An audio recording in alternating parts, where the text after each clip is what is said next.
Olá, graça e paz, queridos amigos, queridos alunos da Escola Dominical. Que privilégio estar aqui para mais uma aula dentro do nosso assunto saúde emocional e espiritual. Hoje o tema é ansiedade. Eu sei que muito tem se falado sobre ansiedade atualmente. No entanto, nós vamos abordar os seguintes aspectos: ansiedade e angústia existencial, religiosidade saudável e neurótica e a religiosidade da graça de Deus. E aí, então, em seguida, eu quero finalizar com o texto de Filipenses, capítulo 4, os versos de 6 a 9, onde Paulo nos dá uma receita com 3 remédios eficazes contra a ansiedade. Vamos lá, então? Vamos estudar. Peguem o seu caderno para fazer as anotações, a sua Bíblia ou o aplicativo. E agora, vamos orar? Deus, te adoramos na beleza da tua santidade, Senhor. Bendizemos o teu nome. Oramos a Ti por Tua bênção sobre esse momento de estudo da Tua palavra. Senhor, vem nos abençoar, nos guardar, vem abrir o nosso entendimento e nos ajudar a praticar o que o Senhor nos ensina. Cuida das nossas emoções, dos nossos sentimentos. Ajuda-nos a descansar na certeza do Teu cuidado, provisão e graça, Pai. Obrigada por tudo. É em nome de Jesus Cristo que nós oramos. Amém. Então, hoje eu quero conversar com vocês sobre um tema que atinge a todos nós. Temos que admitir que num grau maior ou menor, todos nós enfrentamos esse problema chamado ansiedade. Segundo a Organização Mundial da Saúde, mais de 50% das pessoas que passam pelos hospitais são vítimas dos chamados problemas e doenças psicossomáticas.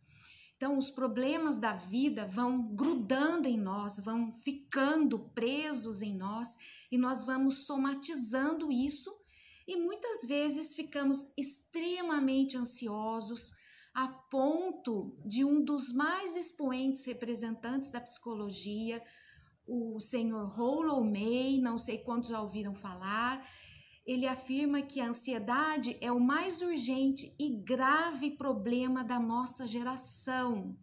A ansiedade, ela é democrática, atinge a todos, até as crianças.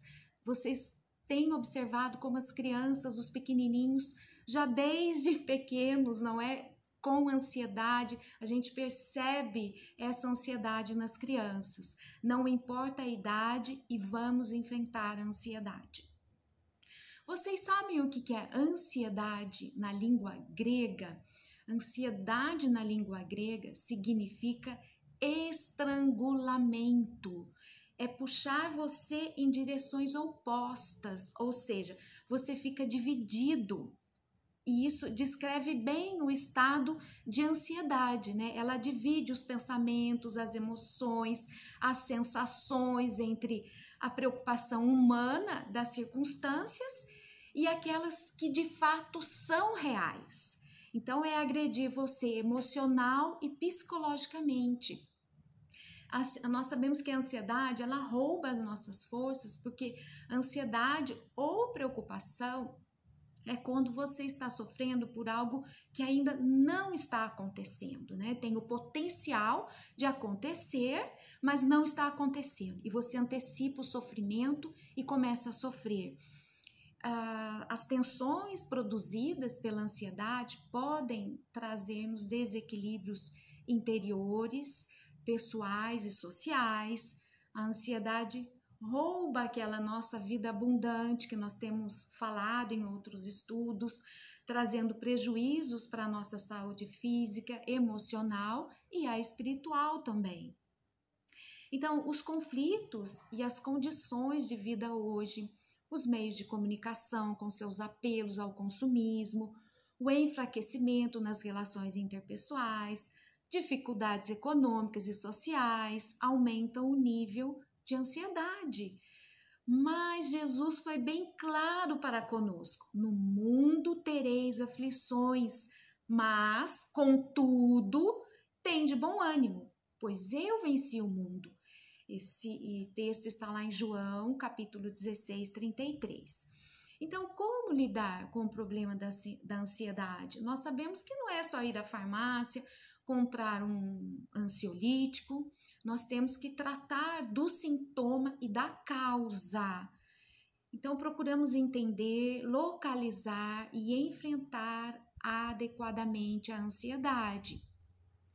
O Salmo 62, 8, nos ajuda a compreendê-la e até superá-la, né? O que está lá em Salmo 62, 8? Confiai nele, ó povo, em todo o tempo, derramai perante ele o vosso coração. Deus é o nosso refúgio, amém. Lançar sobre Jesus toda a nossa ansiedade. O texto de 1 Pedro, capítulo 5, versículo 7, nos diz: lançando sobre ele toda a vossa ansiedade, porque ele tem cuidado de vós. Prestem atenção, Deus tem cuidado de nós. É importante derramar perante Deus o nosso coração, crendo que Jesus levou sobre si as nossas enfermidades, nossas dores e tensões. Vocês podem ler melhor isso lá em Isaías 53, 4.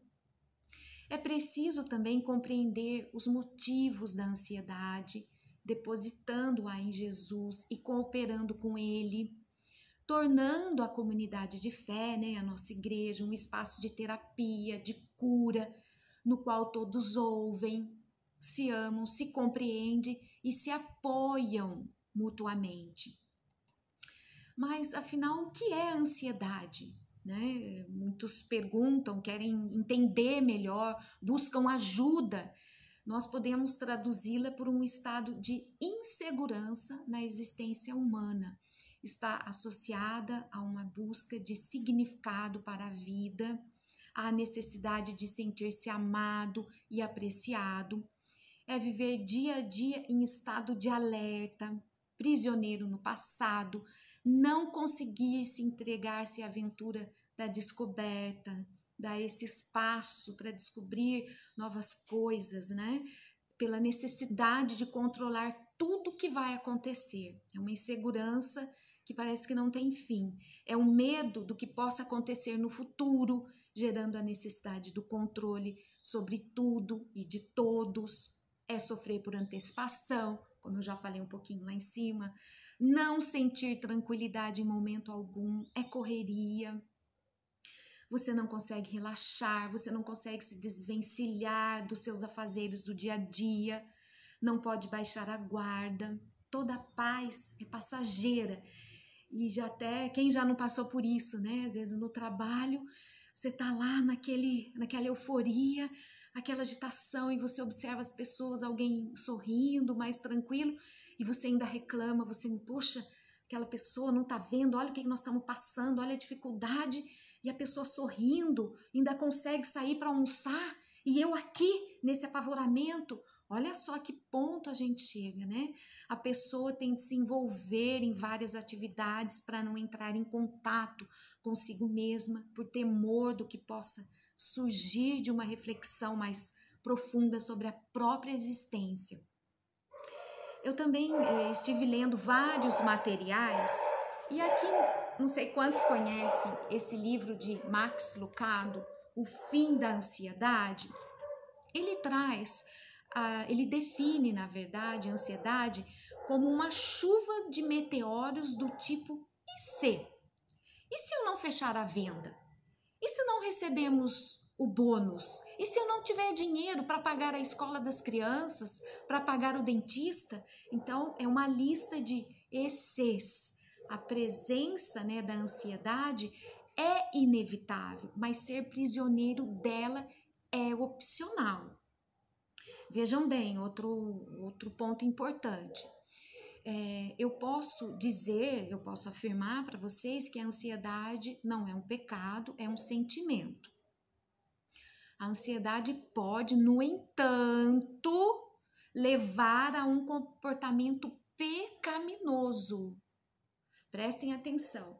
Então, quando nós anestesiamos nossos medos com comida ou bebida, quando desejamos, ou seja, quando despejamos raiva como um vulcão, quando vendemos nossos medos para alguém que irá comprá-los, estamos pecando. Cuidado! Então, outro aspecto é que a Bíblia diz que não devemos ficar ansiosos de coisa alguma. Se não devemos ficar ansiosos e ficamos, automaticamente estamos o quê? Transgredindo a palavra de Deus. Então, ansiedade é pecado. Mateus, abram aí Mateus 6, 31 e 32. Mateus 6, vamos lá. Só um minutinho. 31 e 32. Porque os gentios é que procuram todas estas coisas, pois vosso Pai Celeste sabe que necessitais de todas elas. Buscai, pois, em primeiro lugar o seu reino e a sua justiça, e todas estas coisas vos serão acrescentadas. Eu vou mais um pouquinho, lá no 34. Portanto, não vos inquieteis com o dia de amanhã, pois o amanhã trará os seus cuidados. Basta ao dia o seu próprio mal. Então, nós estamos trabalhando aqui Mateus 6, né, de 31, na verdade, até o 34. Lá, o 31, ele fala, né? Portanto, não vos inquieteis dizendo, que comeremos, que beberemos, ou com que vestiremos? Olha só, né, ele fala lá dos gentios é que procuram. Os gentios que não conhecem a Deus é que se preocupam com isso, é que se preocupam com essas coisas. E isso é incredulidade. Deus, na sua soberania, Ele sabe de tudo que nós precisamos. É como se nós duvidássemos de Deus, é como se nós duvidássemos da soberania de Deus, que Deus está no controle das nossas vidas e sabe tudo que precisamos. Então, é descrer dos cuidados de Deus, e isso é transgredir a palavra, e isso é pecado. E Jesus também deixou esta palavra em Lucas 21, 34. Tenham cuidado para não sobrecarregar o coração de vocês. Então, analisem um pouquinho o que é que está sobrecarregando o coração de vocês. Leiam lá, Lucas 21, 34. Para compreender também melhor o tema, né, a nossa proposta do tema de hoje, aqui no nosso livro O Evangelho, as Questões Emocionais, a professora doutora Dagmar Silva Pinto de Castro, ela divide esse tema em 3 partes. Essa professora e doutora, ela é psicanalista e psicóloga, né, pela Universidade Metodista de São Paulo. Então, ela dividiu em 3 partes: a distinção entre ansiedade e angústia existencial, a religiosidade saudável e neurótica, a religiosidade da graça de Deus. Bem, vamos lá para a ansiedade e angústia existencial. É interessante fazer a distinção entre essas 2 situações vivenciadas, né, na trajetória humana. Por quê? Porque frequentemente são confundidas como se fossem uma única coisa. A ansiedade, ela é caracterizada por um modo de ser total e cotidianamente estressado. As pessoas não conseguem relaxar em momento algum. Precisam estar envolvidas em muitas atividades, sem nunca parar. Elas não sabem, não conseguem ficar sem fazer nada. A gente tem visto as pessoas assim, às vezes no computador, notebook, celular, TV ao mesmo tempo, tudo junto, sobrecarregando a mente, né, com muitas informações. E em muitos casos, o sentido de suas vidas não está claro para elas. Limitam-se a dar respostas prontas, vindas de terceiros, sobre essas perguntas essenciais. Procuram sempre explicar suas ações e reações aos outros e sentem necessidade de agradar todo mundo, com medo de perder o amor e o afeto. A diferença entre ansiedade e angústia existencial é que no segundo caso, a pessoa tem aberta a possibilidade de ser autora de sua própria vida e história. Então, é um momento da vida no qual a pessoa se interroga sobre o sentido da sua existência, o que a pessoa ansiosa não consegue fazer. Nesse momento, ela descobre que não pode passar para os outros a responsabilidade da sua vida. Olha que interessante, a pessoa ansiosa, ela está sempre fazendo isso, culpando os outros, sendo prisioneira do seu passado e temendo o futuro. Tentando se livrar disso, né? Mais e mais pessoas recorrem ao quê? A técnicas como relaxamento, esportes, atividades ao ar livre, medicamentos, etc, né? Então, na vivência da angústia existencial, eu descubro que eu sou responsável pelo rumo que a minha vida está levando, né? Pelo rumo que a minha vida está tendo. É aquela frase, eu sou o único responsável pela vida que estou levando. Uma das maneiras de ver isso, né, é olhar para as nossas agendas, né? Que nós temos anotado, né, nos nossos registros, como temos cuidado de nós, dos que nos rodeiam, né? E do que está ao nosso redor, né? De tudo que está ao nosso redor. A angústia, ela nos projeta para o futuro e essa tomada de consciência faz com que nós reorganizemos a nossa vida. Fazendo um parênteses aqui, né? Os temas estão muito interligados. Na aula passada eu comentei sobre a mente como espaço de organização da vida. A gente falava um pouco sobre renovação da mente. Isso eu comentei no pilar do viver, né? Da atitude de viver conscientemente. Nós falamos sobre os 6 pilares da autoestima, né? Então, essa tomada de consciência que faz com que nós reorganizemos a nossa vida e busquemos novas possibilidades de uma vivência mais autêntica. Não mais jogamos sobre os outros a culpa pelo que está ocorrendo, pelo que está acontecendo conosco. Outra observação que eu faço aqui, eu sugiro também vocês reverem aquela parte da aula passada, quando eu falo do outro pilar da autoestima, que é a atitude da autorresponsabilidade. A autorresponsabilidade é um conceito fundamental no processo de mudança. Vejam lá, deem mais uma olhada que vai esclarecer um pouco mais essa questão da gente retomar a nossa vida, tornar-se responsável por tudo aquilo que está acontecendo. Então, nós assumimos a tarefa de cuidar de ser nós mesmos na autenticidade. A pessoa que consegue viver essa angústia não suporta o estado estressante que a ansiedade provoca. Então, a angústia abre o ser humano para o futuro com mais tranquilidade e segurança. Permite-se que o dia a dia seja vivenciado sem antecipar os sofrimentos.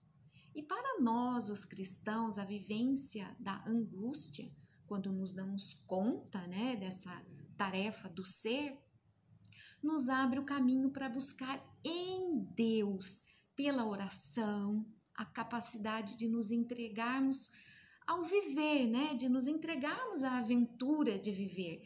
Entregar a Deus toda a nossa preocupação, ou seja, buscar a Deus em primeiro lugar, né? Buscar o seu reino, como nós lemos lá em Mateus 6, agora versos 33 e 34, mas buscai primeiro o reino de Deus e a sua justiça, e todas estas coisas vos serão acrescentadas. Se nós nos entregarmos a Deus, buscarmos a Ele primeiro, Ele sabe de tudo que nós precisamos.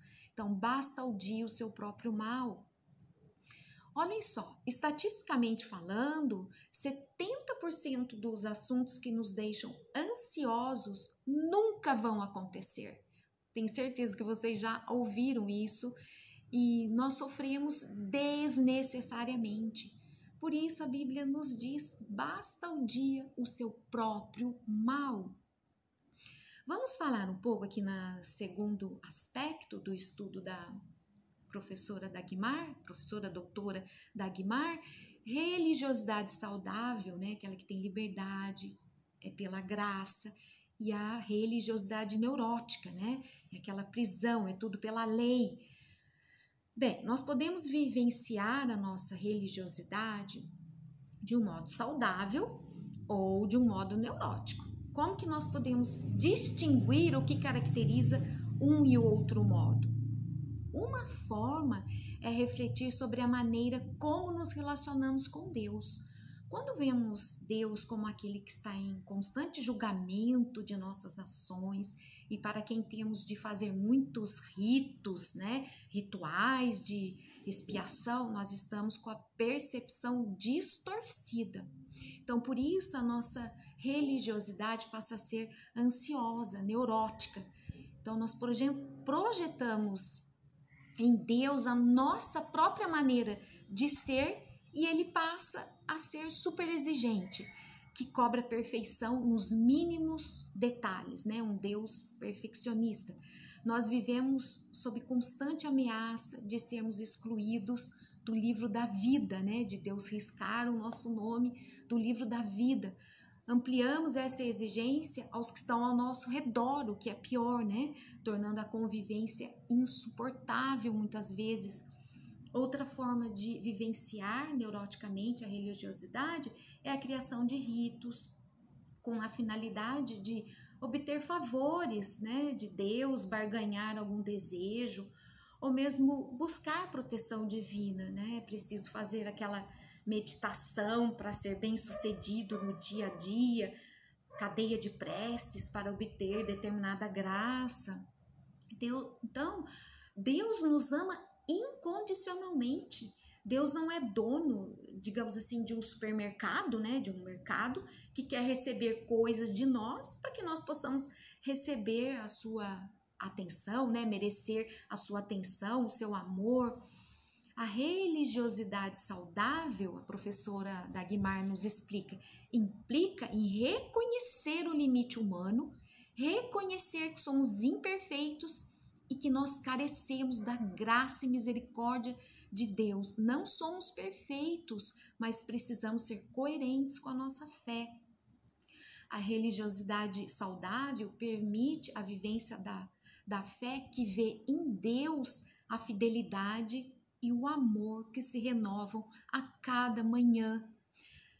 Tal religiosidade exige de nós a responsabilidade e o compromisso de aprofundar cada dia essa relação de amor. É todo dia que eu vou me aprofundando, eu vou me aperfeiçoando no amor de Deus. É a capacidade de acolher a graça de Deus que não mede nada, que não pede nada em troca. Então, quem vivencia essa religiosidade neurótica não suporta isso, né? Necessita da segurança da lei, precisa ter controle da situação, precisa realizar certas atividades, né? Não movido pelo amor, mas para ter trunfos para negociar com Deus, né? Aquela troca, uma barganha. É pela graça de Deus e não pela lei que nós somos salvos. Então, por isso, nós vamos falar agora da terceira parte da aula, né? O terceiro aspecto, que é a religiosidade da graça de Deus. E aí eu pergunto, como, diante de tantas coisas, podemos buscar uma comunhão sadia com o nosso Deus dentro da perspectiva da graça, né? Reconhecendo que não somos perfeitos, quebrando essa onipotência. Não precisamos temer que aquilo que somos venha à luz, né, venha à tona. Precisamos nos confrontar com nossos limites. Precisamos também quebrar a religiosidade neurótica, né, essa religiosidade ansiosa, que leva à necessidade de mostrar constantemente ao outro que somos perfeitos, mantendo a todo custo a imagem de bonzinhos, boazinhas, né? Aquela imagem de autopiedade. Então, nós precisamos resgatar nos evangelhos a atitude de Jesus Cristo. Ele não se preocupava com a sua reputação, porque ele queria mostrar, pelo seu modo de viver, a graça de Deus que se aperfeiçoa na fraqueza.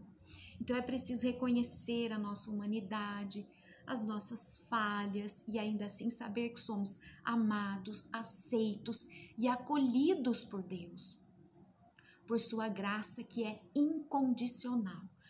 Isso é poder que afeta o mundo, né? Que todos deveriam saber. É a graça curadora de Deus manifestando-se na vida humana, restaurando, possibilitando que nós, com nossos defeitos e limites, sejamos cuidados pelo Altíssimo, pelo nosso Deus Altíssimo. E a graça, ela também permite nos lançarmos à aventura, né? De viver sem temor e sem a necessidade de controlar o futuro, controlar tudo, controlar todos, pois nós sabemos que a fidelidade e misericórdia de Deus renovam-se a cada manhã. A graça nos permite viver sem ansiedade, pois ela se manifesta pelo amor de Deus à humanidade e não por méritos humanos. Então, nós somos o que? Desafiados a viver cada dia na dimensão da graça, né? É um exercício, sendo diligentes com todos os recursos e bênçãos que Deus acrescenta em nossas vidas, a fim de usá-los, né? Usar todos esses recursos para a glória de Deus. E, contudo, jamais permita que o amanhã roube de você, né? Roube de nós a dependência total do seu cuidado, né? Do cuidado de Deus e do seu amor. E, no entanto, eu quero deixar aqui para vocês a receita do apóstolo Paulo com 3 remédios eficazes contra a ansiedade. Vamos ler lá Filipenses 4, de 6 a 9? Esse eu preciso muito ler para vocês. Filipenses 4, 6. Não andeis ansiosos de coisa alguma. Em tudo, porém, sejam conhecidas diante de Deus as vossas petições, pela oração e pela súplica, com ações de graças. E a paz de Deus, que excede todo entendimento, guardará o vosso coração e a vossa mente em Cristo Jesus.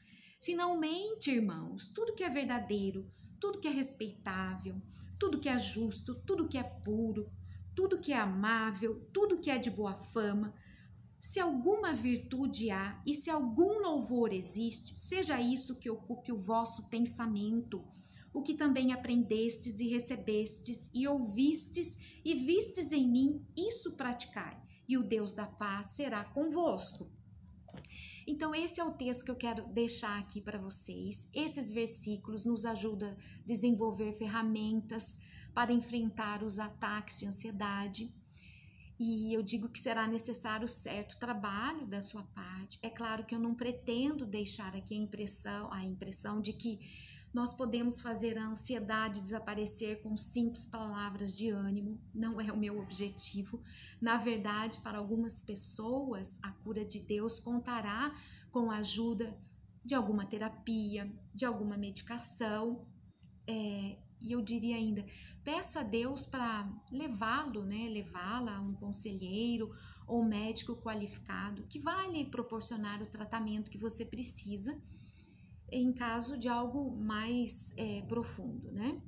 Então, uma coisa é muito certa, né? Não é da vontade de Deus que você leve uma vida constante ansiedade, né? Uma vida de constante ansiedade. Não é da vontade de Deus que você encare cada dia com temor e apreensão.